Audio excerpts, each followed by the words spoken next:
Good morning, नमस्ते। और कौन कौन सी भाषा में बोलते हो आप? ग्रीटिंग। हाँ, आप बताओ कौन सी भाषा में बोलते हो गुड मॉर्निंग और नमस्ते के अलावा? बहुत बढ़िया, बोलो बोलो बोलो। कोई भी अगर कुछ नहीं कहेगा, ये मेरी गारंटी है, ठीक है? कोई भी बच्चा कुछ भी गुड मॉर्निंग। हाँ, हम बोलते हैं सुमेश्वर। सुमेश्वर, बहुत अच्छे, बहुत अच्छे। अच्छा भाई,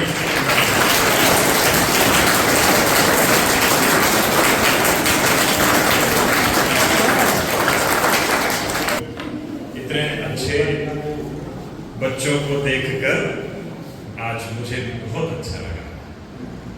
आज तक मैंने जितने भी लेक्चर्स दिए सब बड़ों बच्चों को दिए, बड़ों को दिए, उनके पेरेंट्स को दिए, पुलिस वालों को दिए, मिलिट्री वालों को दिए, टीचर्स को दिए, पर ऐसे छोटे छोटे बच्चों से पहली बार मिलना हो रहा है तो मुझे बहुत अच्छा लग रहा है। मुझे लग रहा है कि कोई लौटाते मेरे बीते हुए दिन। हम भी जब, वो एक गीत है ना जी, हम भी अगर बच्चे होते नाम हमारा होता, क्या होता?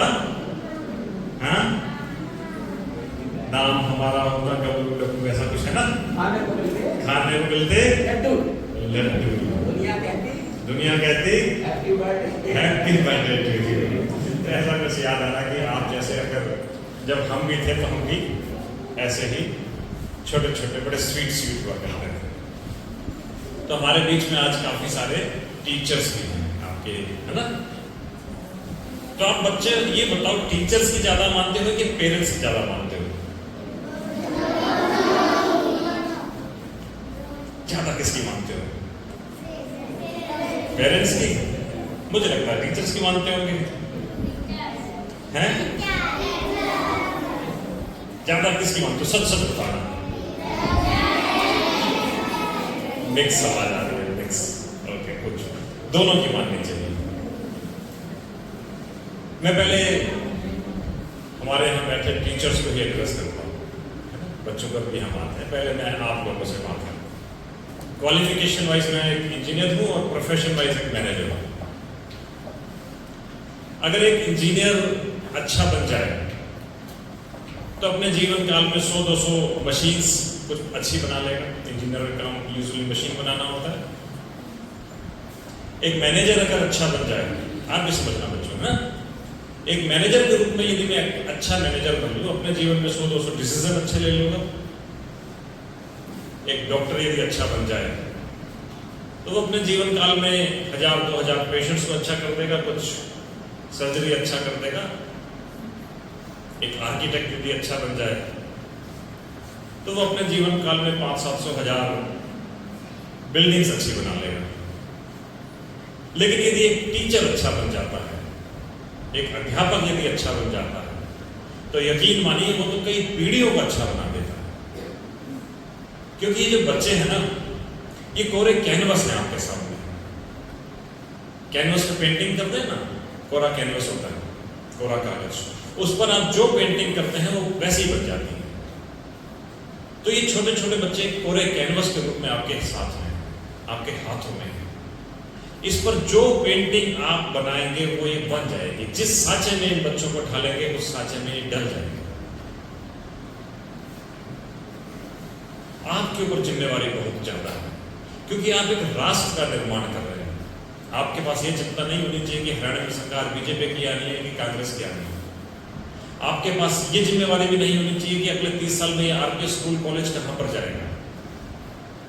आपके ऊपर जिम्मेवारी ये है कि इन बच्चों का भविष्य कैसे बनेगा, इस राष्ट्र का भविष्य कैसे होगा। आपके ऊपर जिम्मेवारी बहुत ज्यादा है। और जब मैं इन बच्चों से बात कर रहा हूं कि पेरेंट्स की ज्यादा मानते हो या टीचर्स की ज्यादा मानते हो, तो सही मायने में बच्चे टीचर्स की ज्यादा मानते हैं। यदि आपको टीचर ये सिखाएगा 2+2=4 होता है, राइट? ये 2 की स्पेलिंग TWO होती है, और घर में पेरेंट्स ये भी सिखाएंगे नहीं नहीं ये शायद आपको टीचर ने गलत सिखा दिया, इसकी स्पेलिंग ऐसे नहीं ऐसे होती है। तो बच्चों यकीन मानना, आप सभी ये कहोगे कि नहीं मेरे टीचर ने जो सिखाया वही सही सिखाया, यही कहोगे ना? तो टीचर की आप ज्यादा मानते हो। हमारा सबसे पहला हमारी जिंदगी में जो गुरु होता है ना, वो हमारा टीचर होता है, हमारा शिक्षक होता है। तो इसलिए टीचर्स की जिम्मेवारी भी बहुत ज्यादा है। और आप बच्चों, आपकी भी जिम्मेवारी ये बनती है कि अपने रिगार्ड को, जो आप इन टीचर का सम्मान करते हो, इनकी रिस्पेक्ट करते हो, सबसे ज्यादा हो। आज इतने बड़े होने के बावजूद भी हमें हमारे टीचर यदि कभी मिलते हैं तो हम उनके पैर छूते हैं। उनको सिर्फ इतना ही चाहिए, इससे ज्यादा टीचर को क्या चाहिए? चाहिए भी किसी टीचर को इससे ज्यादा कि रास्ते में उसका पढ़ा हुआ बच्चा मिल जाए और वह आदरपूर्वक उसके सामने नतमस्तक भी हो जाए। टीचर का दिल तो उसी से खुश हो जाता है, और ना भी होए तो भी इससे खुश हो जाता है कि मेरा पढ़ाया हुआ बच्चा आज इतना आगे निकल गया। तो आज से 20 साल बाद हो सकता है आप में से यहाँ का कोई MLA MP बन जाए, बन सकते हो ना? हो सकता है कोई देश का मुख्यमंत्री, प्रधानमंत्री भी बन जाए, कोई IAS ऑफिसर बन जाए, पुलिस का बड़ा अफसर बन जाए, बन सकते हो ना? उस समय आपके इन टीचर्स को खुशी होगी कि मेरे पढ़ाए हुए बच्चे, और आपके इन प्रिंसिपल्स को खुशी होगी कि हमारे स्कूल के बच्चे आज हमारे शहर का, हमारे देश का नाम रोशन कर रहे हैं। करोगे ऐसा सभी? मोबाइल कौन कौन चलाता है? सच्ची सच्ची हाथ उठाओ, बड़ा हाथ उठाओ। आज सभी टीचर से आपको माफी है, किसी से कोई डांट नहीं पड़ने वाली, मेरी गारंटी है। गुड, इतने सारे बच्चे। अच्छा, मोबाइल चलाना सिखाया किसने? अपने आप में सीख जाते हैं तो हमसे ज्यादा मोबाइल आपको आता होगा, ये शर्त की बात है। आज की जनरेशन ऐसी हो गई। क्या आप एक वायदा मुझसे कर सकते हो? सुन लो पहले वादा, आज से मोबाइल नहीं चलाओगे, पक्का? सोच के बोलना।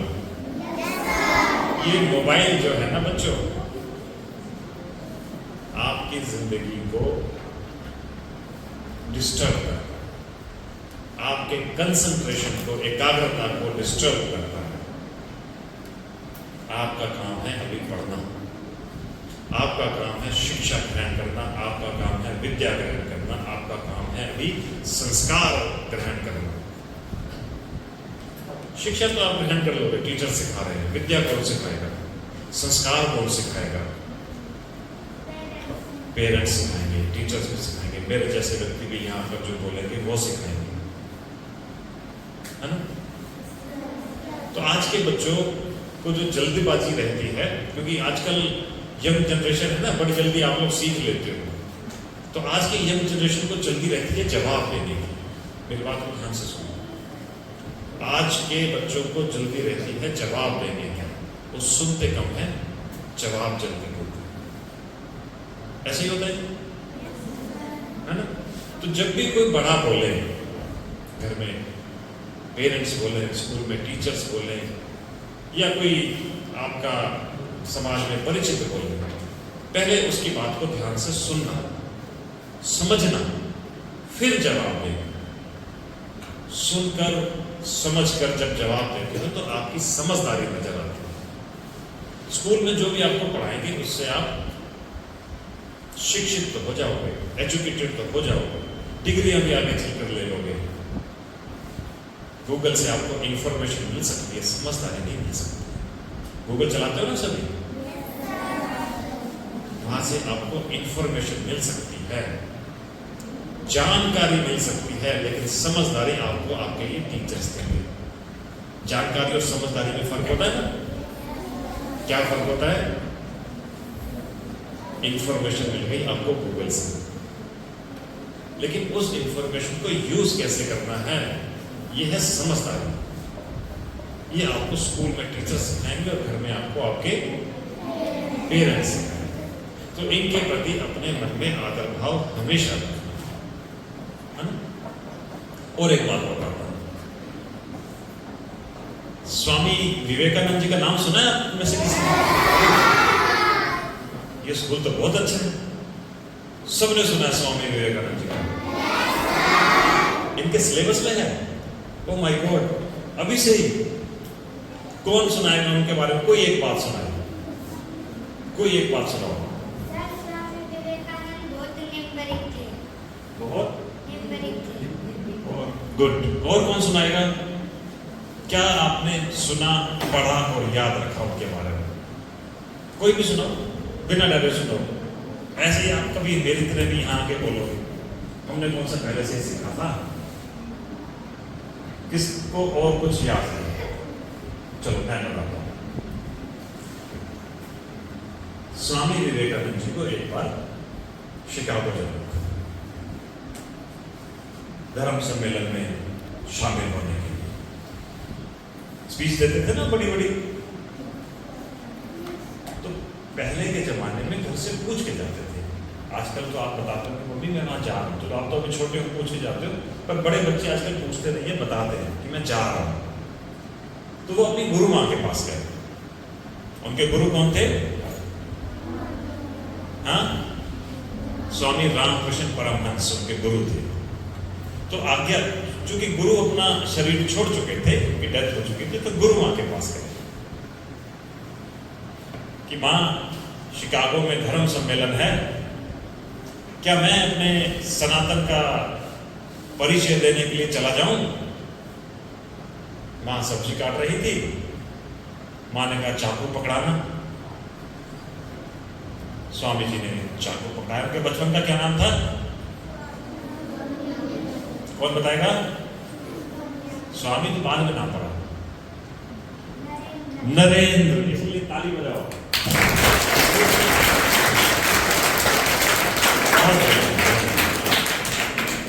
उनके बचपन का नाम था नरेंद्र नाथ दत्त। स्वामी तो जब वो मैच्योर हो गए, समझदार हो गए, जानकारी और समझदारी में फर्क कह रहा हूं ना, जब वो समझदार हो गए तो उनका नाम पड़ा स्वामी विवेकानंद। तो गुरु मां के पास गए कि मां, शिकागो में धर्म सम्मेलन है, क्या मैं अपने सनातन की बात करने के लिए चला जाऊं? मां सब्जी काट रही थी। मां ने कहा चाकू पकड़ाना। स्वामी जी ने चाकू पकड़ाया। मां कुछ बोली नहीं। अब कुछ बोली नहीं तो इसका मतलब इजाजत नहीं मिली। वो समझ गए, चले गए। कुछ दिन बाद फिर आए कि मां, शिकागो में धर्म सम्मेलन है, कि क्या मैं अपने सनातन की बात करने के लिए चला जाऊं? मां इत्तेफाक से फिर से सब्जी काट रही थी। मां ने कहा चाकू पकड़ाना। उन्होंने चाकू पकड़ाया। मां कुछ बोली नहीं। वो समझ गए कि मुझे इजाजत नहीं मिली, चले गए। अब समय जब नजदीक आ गया शिकागो जाने का, फिर से गए मां के पास। इत्तेफाक की बात, शाम का समय, मां फिर से सब्जी काट रही हैं कि मां, शिकागो में धर्म सम्मेलन है, क्या मैं अपने सनातन की बात करने के लिए चला जाऊं? मां ने कहा चाकू पकड़ाना। चाकू पकड़ाना, देखो बड़ों के समझाने का तरीका होता है। चाकू पकड़ाना। नरेंद्र ने चाकू पकड़ाया। मां ने कहा चला जा। वो बोले मां, मैं पहले भी आया तुम्हारे पास 2 बार, तुम कुछ बोली नहीं, इस बार ऐसा क्या परिवर्तन हुआ कि आपने कहा एकदम से जा चला जा? अब समझना मेरी बात जो मैं समझाना चाहता हूं। मां ने कहा कि मैंने तुझसे 2 बार पहले चाकू मांगा, चाकू पकड़ाते वक्त तूने चाकू का हैंडल अपने हाथ में रखा और धार मेरे हाथ में दी। यदि मैं आपको चाकू पकड़ा रहा हूं तो हैंडल अपने हाथ में रख रहा हूं और धार आपके हाथ में दे रहा हूं, तो क्या होने का डर होगा? कटने का। ये बच्चा बड़ा इंटेलिजेंट है, बहुत बढ़िया, बहुत बढ़िया। कटने का डर है। तो यही बात मां ने कही कि पहले 2 बार मैंने जब तुझसे चाकू मांगा तो दोनों बार चाकू की हैंडल तूने अपने हाथ में रखी और धार मेरे हाथ में रख दी, ताकि कटे तो तुम्हारा कटे और मैं सुरक्षित रहूं। इस बार जब तूने चाकू पकड़ाया तो धार अपने हाथ में रखी और हैंडल हाथ में रखा मेरे, ताकि मां तुम सुरक्षित रहो। इसका मतलब अब तू अपने सनातन की व्याख्या करने लायक हो गया है, जा तू चला जा।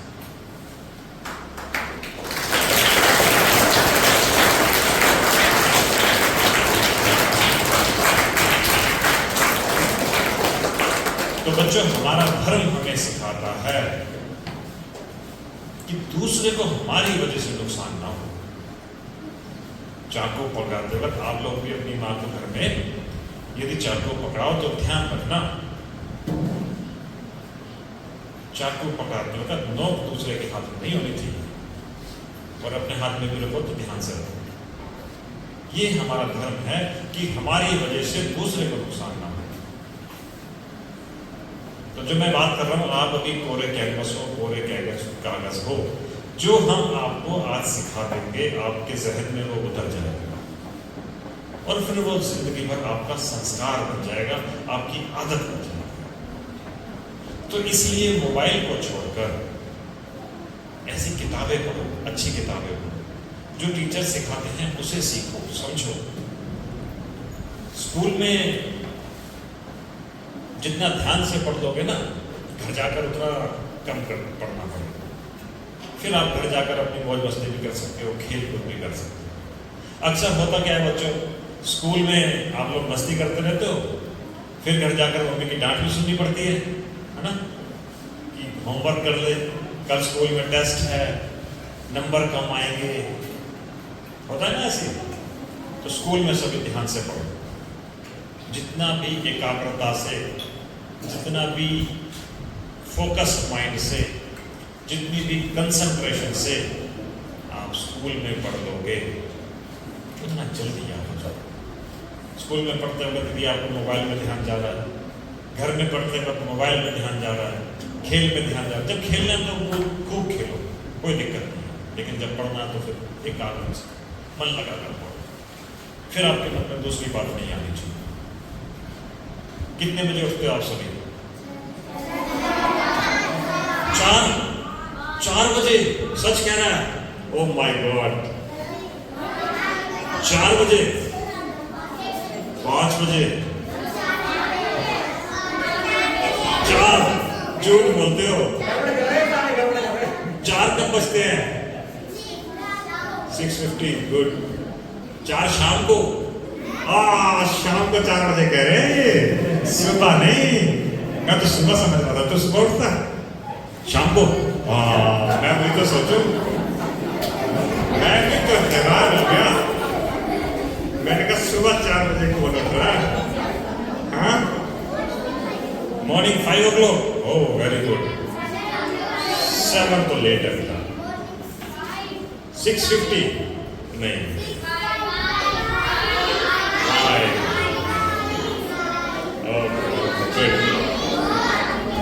चलो गुड गुड, बहुत अच्छा। कहने का मतलब शाम को सुनो, शाम को टाइम से सो जाओ, सुबह टाइम से, ठीक है। वो एक श्लोक हमारे सिलेबस में तो होता था, आजकल पता नहीं बच्चों के होता है, नहीं वो काम चेष्टा भगवत ध्यानम ऐसा होता था ना श्लोक, अभी होता है, टीचर्स होता है कि काम चेष्टा भगवत ध्यानम स्वान निंद्रा, होता है ना। तो ऐसा सिलेबस बदल जाता है, हमारे टाइम में सिलेबस अलग होते थे, आपके टाइम में सिलेबस अलग होता। आपके टाइम में सिलेबस में, सुनो बच्चों, बेटा ध्यान से सुनो। अच्छा तू कितने बजे उठती है बता? 5 बजे, शाम को के सुबह? सुबह, गुड। अब ध्यान से सुनो मेरी बात को।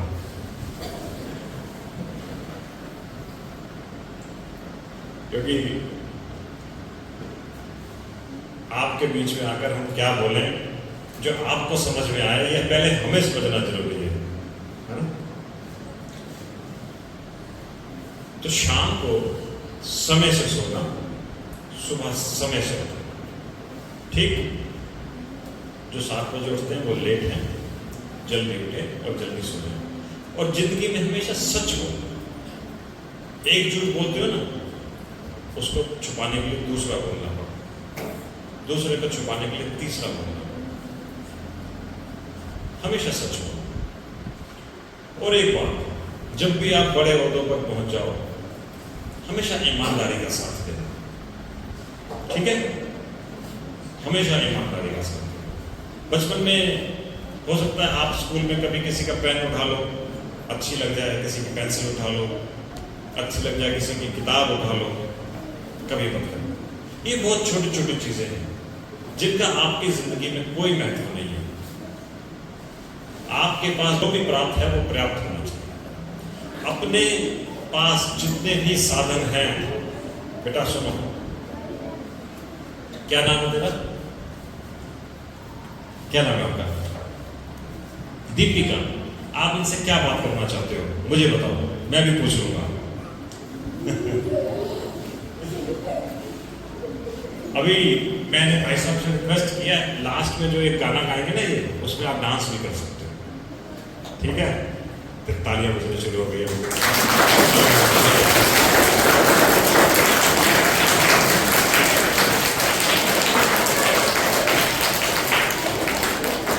तो मेरे ख्याल से बच्चों को वो कार्यक्रम ज़्यादा पसंद है गीत संगीत के, तो हम भाई साहब से दोबारा रिक्वेस्ट करेंगे और टीचर्स को भी रिक्वेस्ट करेंगे, आप उनको छुट्टी दे देना, यहाँ आके अगर नाचना चाहे तो नाच सके। हाँ, आज इनका एंटरटेनमेंट डे है।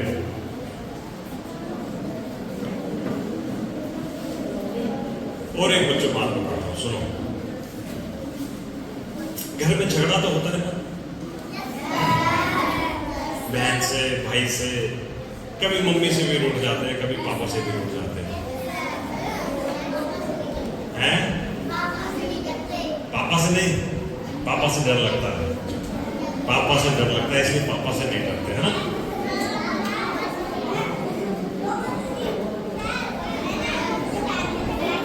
हैं? हाँ, बहन से भी झगड़ा हो जाता है,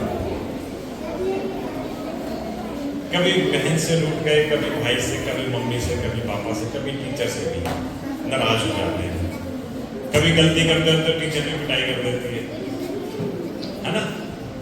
पर उस पिटाई में भी आपका भला चाहती है आपकी टीचर, ऐसे समझो,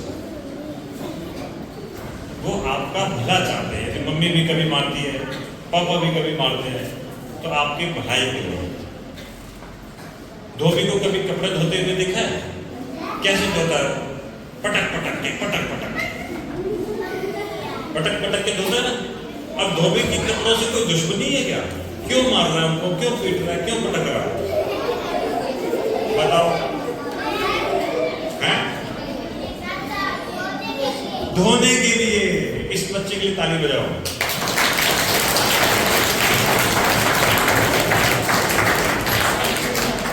क्योंकि धोबी उन कपड़ों को साफ करना चाहता है, इसलिए पटकता है। ऐसे ही आपके टीचर्स हो, आपके मम्मी हो, पापा हो, आपको अच्छा बनना देखना चाहते हैं, इसलिए कभी कभी पिटाई कर देते हैं, पटक देते हैं, ठीक? तो अगली बार कभी पिटाई हो स्कूल में या घर में, तो ये सोचना ये मुझे अच्छा बनाना चाहते हैं, ठीक है? तो रोएगा तो कोई नहीं अगली बार। तो इसका मतलब टीचर सुन रही है, वो ज्यादा पीट सकती है आपको, फिर आप रोओगे तो नहीं, ये तो गलत हो जाएगा। तो नहीं, टीचर्स ऐसा नहीं करेंगी। वो जब भी आपकी गलती को सुधारना चाहती हो, या मम्मी भी घर में आपकी गलती को सुधारना चाहते हो, तब आपके कान पकड़ेंगे, भी तो नहीं, ठीक है? हाँ। और आपको मोबाइल कैसे कम देखना है, आपको आज सोचा हुआ काम कैसे आज ही करना है, ये आपको दीदी बताएंगे। दीदी भी आपकी उम्र से होकर निकली, जिंदगी में बहुत कुछ देखा, समझा, सीखा, आज आपसे ये बात करेंगे, है ना? ठीक है, आप आए, थैंक यू।